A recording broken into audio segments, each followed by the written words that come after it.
Bienvenue dans cette masterclass absolue.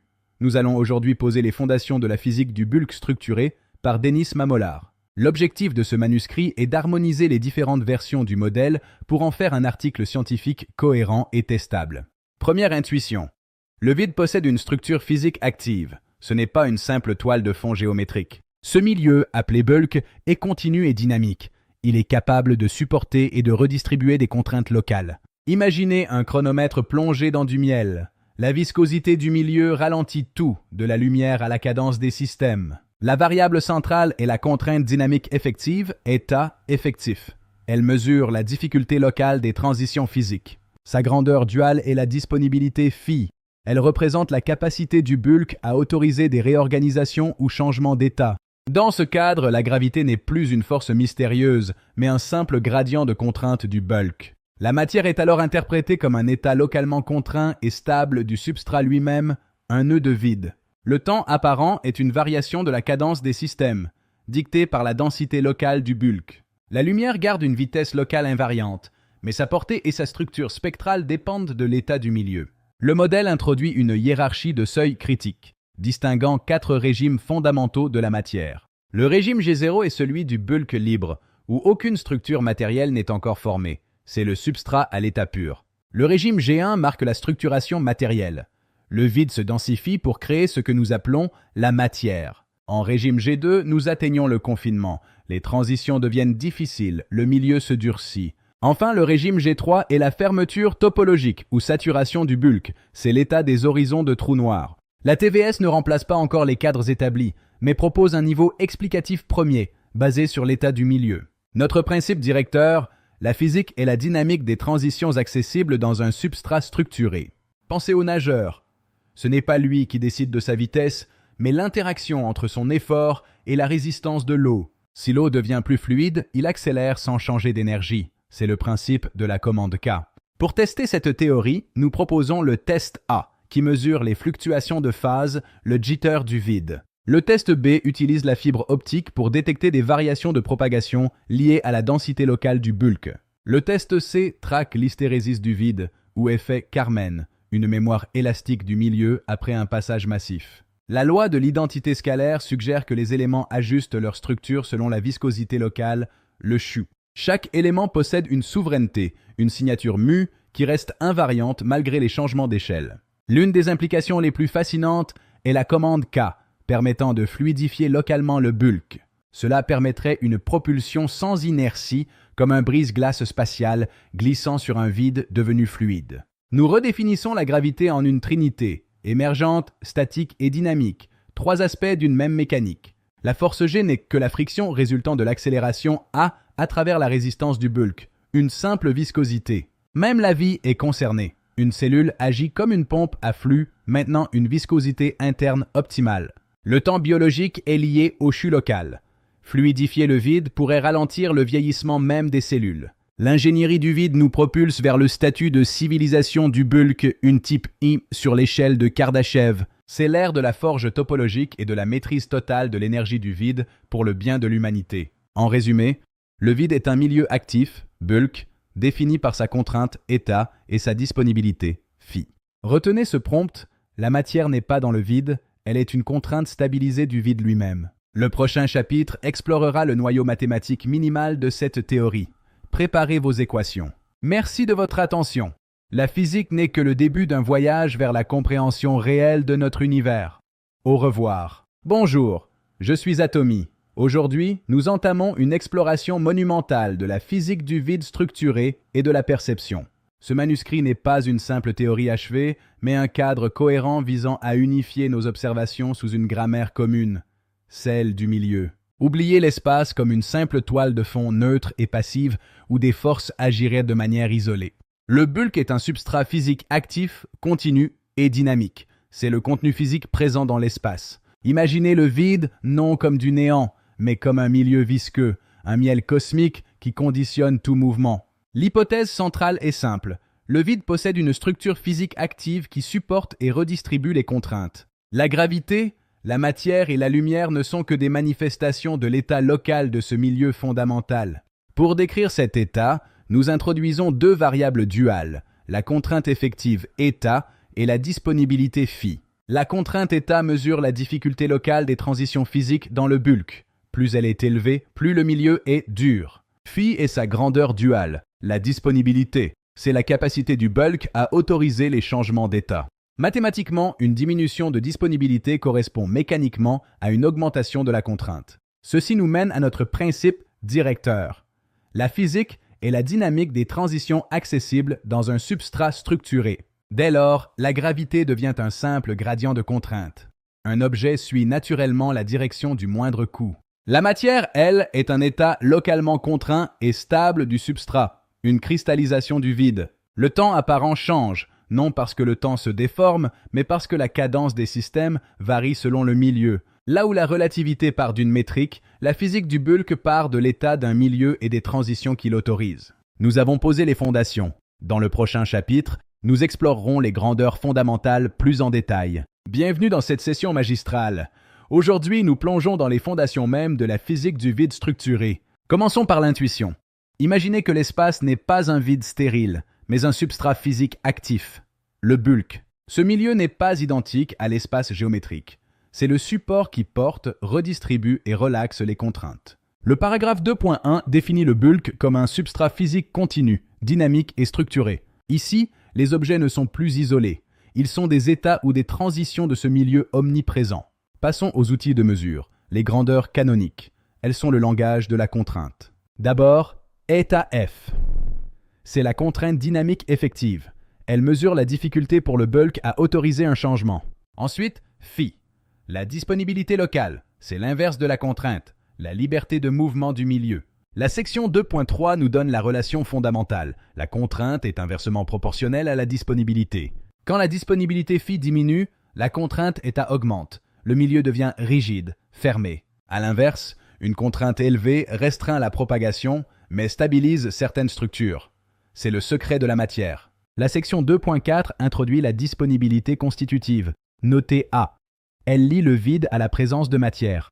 Plus la matière occupe le milieu localement, plus la fraction de vide disponible, A, décroît. En posant phi égale à A, nous voyons que la matière est la cause directe de l'augmentation de la contrainte du bulk. Approfondissons avec le CHU et le MU, deux grandeurs essentielles pour l'ingénierie du vide. Le CHU désigne la résistance dynamique du bulk. C'est la mesure concrète de l'opposition au mouvement. Imaginez un chronomètre plongé dans le miel. Le CHU est cette viscosité qui ralentit chaque tic-tac. Le MU, ou MUH, représente la signature de compatibilité d'un système. C'est son identité face au bulk. Elle détermine comment un objet résonne avec son environnement et fixe ses seuils de stabilité. Enfin, le paragraphe 2.6 nous livre la conclusion la plus forte de ce modèle, le principe ontologique. La matière, la lumière et la gravité ne sont plus des primitives séparées. Elles sont des manifestations d'un seul substrat. Tout ce que nous observons découle des gradients, des contraintes et des transitions de ce milieu unique. Vous avez maintenant les bases mathématiques et conceptuelles du chapitre 2. Méditez sur ces grandeurs. Nous nous retrouverons pour le chapitre 3. Restez curieux, le bulk vous attend. Mesdames, messieurs, bienvenue dans cette masterclass absolue. Aujourd'hui, nous explorons le cœur mathématique de la physique du vide structuré. L'intuition est simple. L'espace n'est pas un néant géométrique, mais un milieu physique continu, une substance que nous nommons le bulk. Mathématiquement, nous définissons un domaine spatial oméga où chaque point est décrit par un état de contrainte locale, état F. La chaîne constitutive minimale commence ici. La présence de matière réduit la disponibilité du bulk, noté A. C'est la première étape. Cette réduction de disponibilité fait grimper la contrainte état, créant des gradients de pression là où la matière est présente. L'interprétation est capitale. Ce sont ces gradients, et non la matière elle-même, qui portent ensuite tous les effets dynamiques observés. Pour être rigoureux, la contrainte du bulk doit suivre une dynamique explicite, régie par cette équation de continuité fondamentale. Le flux J-état est défini par la loi de Fick adaptée au bulk. Il est proportionnel à l'opposé du gradient de contrainte. Cela signifie que le bulk cherche constamment à redistribuer sa contrainte interne tout en étant alimenté par les sources de matière. Enfin, le système tend naturellement vers un état de relaxation, un niveau de référence que nous notons état 0. Oubliez la force de Newton. Dans la TVS, la gravité est la réponse d'un système plongé dans un gradient de contrainte du bulk. Le champ de gravité effectif est simplement l'opposé du gradient du potentiel scalaire kappa état. C'est une mécanique pure. La conséquence est majeure. Les objets ne tombent pas parce qu'ils sont attirés, mais parce qu'ils suivent le chemin de moindre résistance. Le temps fondamental, lui, est invariant. Il ne se courbe pas, il ne se dilate pas. C'est une constante universelle. Cependant, la cadence des systèmes physiques change. Nous mesurons une fréquence effective qui dépend de la contrainte locale. C'est l'analogie du chronomètre dans le miel. Le temps s'écoule, mais le mécanisme ralentit à cause de la viscosité du milieu. La vitesse de la lumière conserve son invariance locale. Mais attention, sa portée et sa cohérence sont dictées par le régime de Bulk. Imaginez un phare dans le brouillard. La lumière est là, mais sa portée effective, LF, s'effondre quand la contrainte état augmente. La portée utile et la viscosité environnementale ressentie sont les fonctions directes de cet état de contrainte du vide. Les perturbations du bulk lui-même sont des ondes dissipatives. Elles suivent une dynamique distincte de celle de la lumière. Ces ondes sont le murmure du vide structuré. Elles portent les fluctuations de la contrainte à travers le milieu.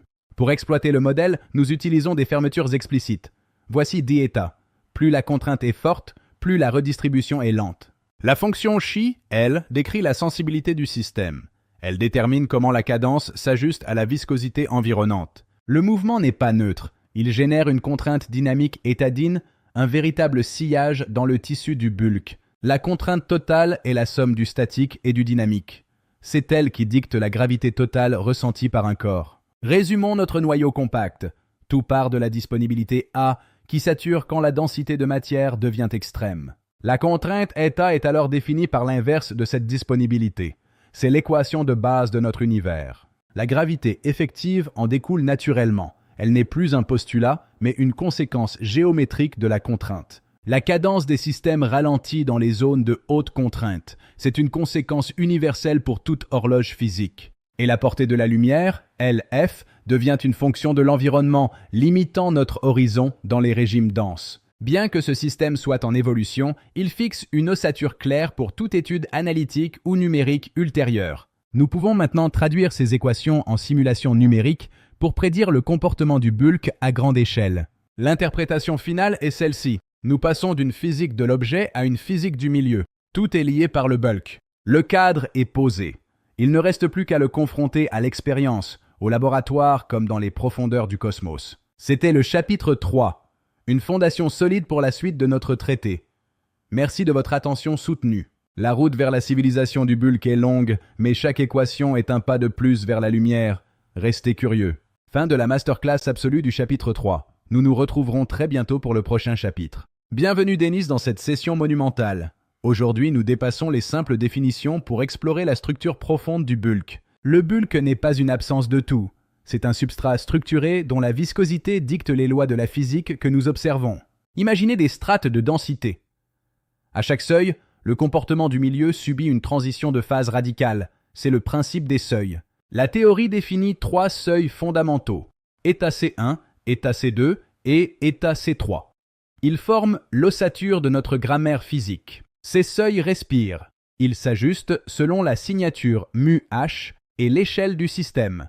Rien n'est figé dans la rhéologie du vide. Entrons dans le régime 1, le bulk libre. C'est l'état primordial, le domaine de la fluidité absolue et des transitions ouvertes. Ici, la propagation est totale. Les ondes traversent le milieu sans frottement rhéologique. C'est le vide tel que nous l'imaginons. Pourtant, dans ce régime, aucune matière ne peut se former. Le milieu est trop dilaté pour permettre la moindre condensation stable. Tout change avec le régime 2. C'est le seuil de structuration matérielle, là où les premières formes se stabilisent. Le franchissement du seuil état C1 impose une contrainte. Le bulk se noue sur lui-même, créant ce que nous percevons comme de la masse. La matière n'est pas un passager dans le vide. Elle est une configuration contrainte, une torsion locale du substrat lui-même. Chaque entité possède sa signature μh. C'est son empreinte topologique qui lui permet de maintenir sa structure face à la pression du vide. Dans ce régime, la physique est celle de notre quotidien.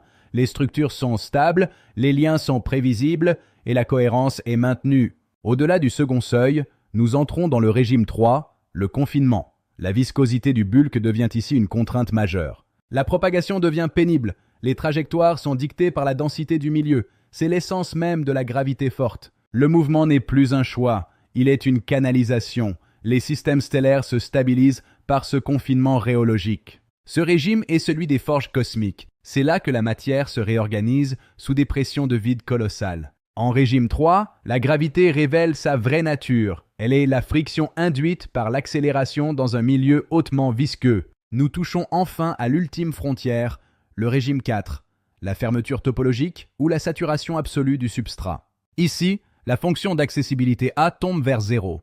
Les transitions possibles disparaissent. Le milieu se fige sur lui-même. C'est l'effet Mamolar, un gel topologique où le bulk sature, rendant toute traversée macroscopique impossible. C'est la fermeture. Dans cette perspective, les trous noirs ne sont pas des singularités infinies. Ce sont simplement des régions de saturation physique du vide. L'horizon n'est pas une porte, mais un mur de viscosité infinie. C'est la non-traversabilité imposée par le régime 4. Les passages entre ces régimes ne sont pas des longs fleuves tranquilles. Ce sont des sauts de phase souvent violents et abrupts. Prenez la désintégration radioactive. Elle marque le basculement soudain d'un état structuré vers un régime de moindre contrainte. Lorsqu'une étoile dépasse sa limite de stabilité, elle subit une capture gravitationnelle, un sillage irrésistible vers la fermeture topologique. Ces transitions expliquent aussi la perte de cohérence magnétique, là où les liens avec le bulk se brisent prématurément. Grâce à cette logique des régimes, nous unifions enfin la physique. Tout n'est que seuil, gradient et rhéologie. La matière est un seuil de structuration matérielle. La gravité est un gradient de confinement rhéologique. Les deux sont inséparables. Les instabilités que nous observons sont souvent des incompatibilités entre deux zones du bulk opérant sous des régimes différents. En résumé, la TVS nous enseigne que l'univers est un fluide structuré dont la viscosité définit la nature de la réalité. Voici votre prompt pour aujourd'hui. Simulez la transition du régime 3 vers 4 avec saturation de l'accessibilité A. Nous avons parcouru beaucoup de chemins. Merci Denis pour votre engagement dans cette exploration monumentale du bulk. Gardez l'esprit ouvert sur le substrat. C'était Atomy. À bientôt pour le prochain chapitre. Dans notre prochaine masterclass, nous aborderons la commande K et la fluidification artificielle du vide. Ne la manquez pas. Production Denis Mamolar. Recherche TVS-PVSP. Présenté par Atomy. Archives restaurées de l'an 2026.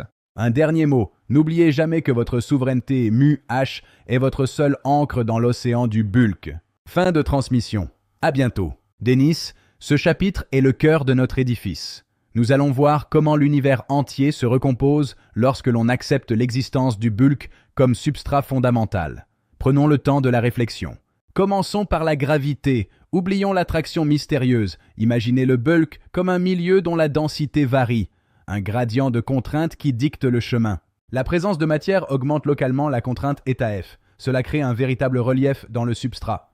Les trajectoires ne sont plus des chutes, mais des économies. Le formalisme est précis. GF égale moins kappa gradient de êta-F. La gravité n'est que la pente de ce relief de contrainte. Une conséquence géométrique du milieu. Les trajectoires suivent les directions de moindres coups de transition. L'univers cherche l'efficacité. Ce que nous appelions force est en réalité une économie de mouvement. Parlons de la matière. Elle n'est plus un objet séparé du vide.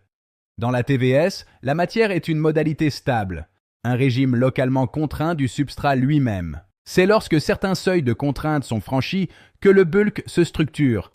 La matière est la preuve d'un passage à un régime de stabilité supérieure. La stabilité d'une structure dépend de sa compatibilité mu-H avec le niveau de contrainte locale.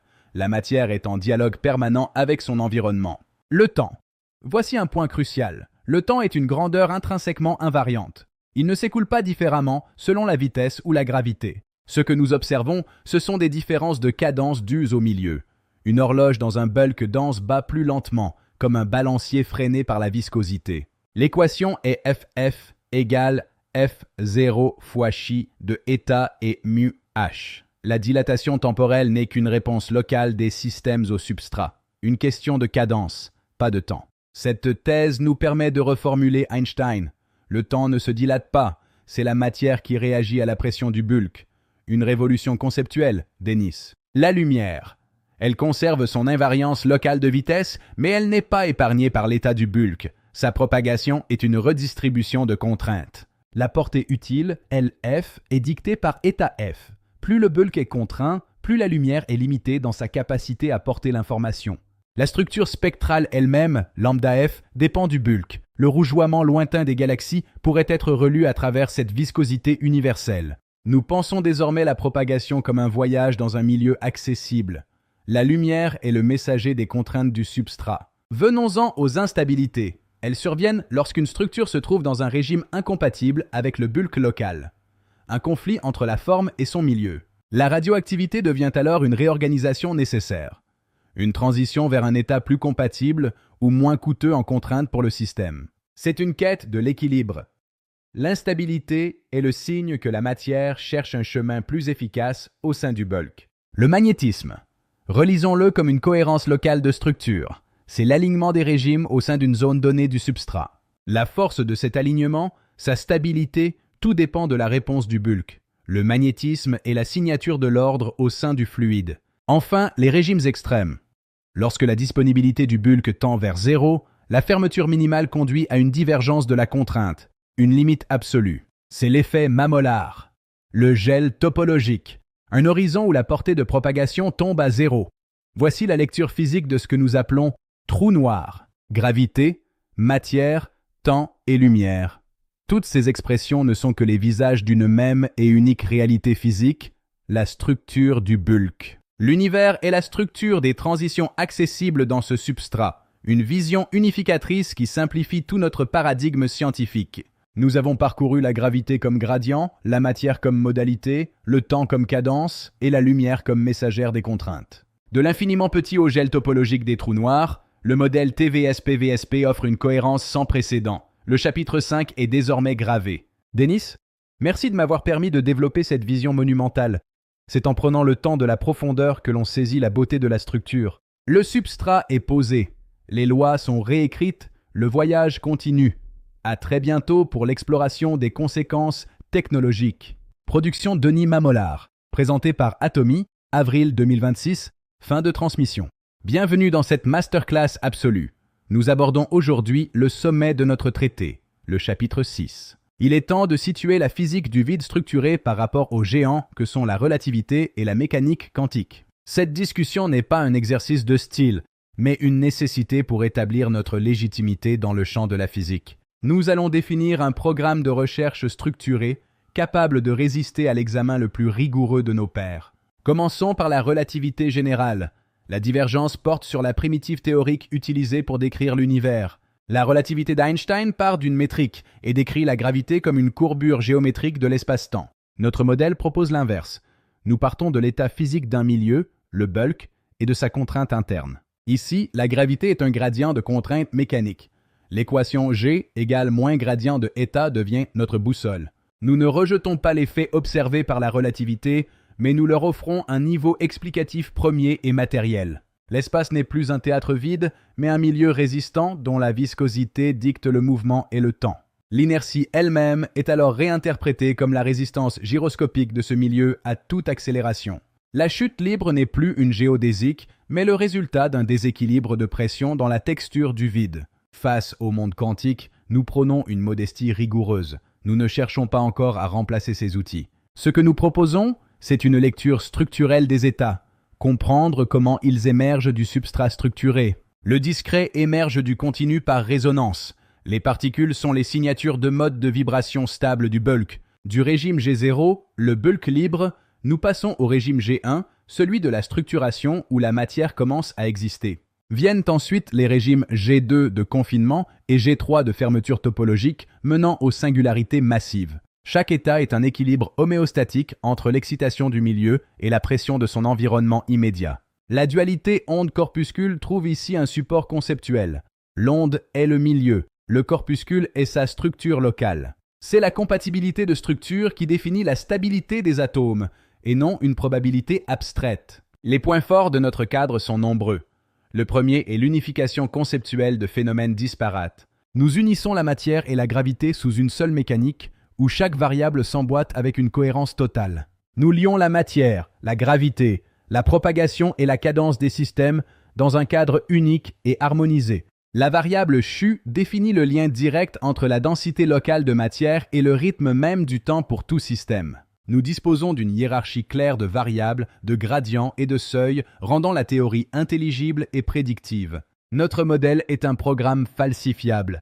Il propose des prédictions qui peuvent être soumises au verdict de l'expérience. Soyons humbles face aux limites. L'absence d'une formulation covariante complète est notre premier grand défi théorique. L'absence d'un principe d'action stabilisé limite encore notre capacité à décrire la dynamique complète des systèmes. Le statut mathématique exact de la variable de viscosité interne, MUH, reste une zone d'ombre à éclaircir. La régularisation de la saturation du bulk, essentielle pour comprendre l'effet Mamolar, est un chantier mathématique ouvert. Nos prédictions quantitatives ne sont pas encore suffisamment verrouillées pour rivaliser avec la précision de l'électrodynamique. Enfin, la validation expérimentale directe nous échappe encore. C'est le prix à payer pour une théorie d'une telle envergure. Clarifions les attentes.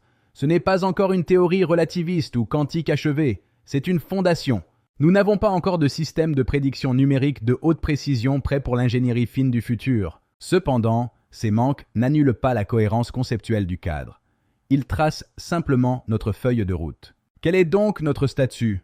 Nous sommes un programme théorique structuré, unificateur et testable par principe. Les tests A sur le jitter et B par fibre optique sont nos premières frontières pour confronter le bulk aux données. L'effet Carmen, cette hystérèse du vide, doit être mesuré par des protocoles discriminants que nous définissons aujourd'hui. Le cadre est cohérent. Il ne lui manque que la force mathématique pour devenir le nouveau standard de la physique. Nous devons désormais confronter nos prédictions aux données avec une rigueur absolue et des protocoles discriminants. Nous ne sommes qu'au début. Ce voyage vers la civilisation du bulk est la plus grande aventure de notre siècle. L'unification est à portée de main. Elle demande de l'audace, de la patience et une fidélité sans faille à la méthode scientifique. Merci de votre attention et de votre rigueur. Travaillez sur ces bases, car l'univers n'attend que votre compréhension. Au revoir. Bienvenue, Denis. Nous abordons aujourd'hui le chapitre 7. Comment transformer la théorie en protocole de test mesurable. Nous allons reformuler les lois physiques à partir d'un substrat structuré, en identifiant les signatures testables qui valideront la physique du bulk. L'intuition fondamentale est que l'espace n'est pas un néant, mais un milieu. Un fluide dont la viscosité, notre CHU, dicte les règles du jeu matériel. Le principe 7.1 postule que si les phénomènes dépendent de la structure locale des transitions, alors toute variation de état HF doit produire des effets mesurables. Ces effets impactent directement la cadence des systèmes, la propagation des ondes et la stabilité des régimes de confinement. Rien n'est universellement invariant. Abordons la première classe, les horloges. Nous allons tester la thèse du temps invariant face aux cadences variables. Dans le miel du bulk, le métronome ralentit. Ce n'est pas le temps qui change, mais l'interaction du mécanisme avec la viscosité locale de l'espace. C'est le cœur de la TVS. La question clé est la compatibilité mu-H. Si des systèmes différents répondent différemment à la contrainte, nous tenons la preuve expérimentale du substrat. Prenez un instant pour réaliser l'implication. L'invariance temporelle n'est qu'une approximation locale. La réalité est mécanique. Deuxième classe d'observables, la lumière. Pour nous, elle est un sillage, une onde de contrainte dans le fluide du bulk. Comme un phare dans le brouillard, la lumière subit une variation de sa portée et de sa cohérence spectrale sans changement de sa vitesse locale c. C'est l'effet Carmen. Nous prédisons des déviations corrélées au gradient. Une signature spectrale unique qui trahit la structure même du vide traversé par le rayonnement. Troisième classe, la stabilité des matériaux. La matière n'est qu'un confinement rhéologique en équilibre avec son environnement. Certains résonateurs devraient réagir différemment selon le régime de bulk local.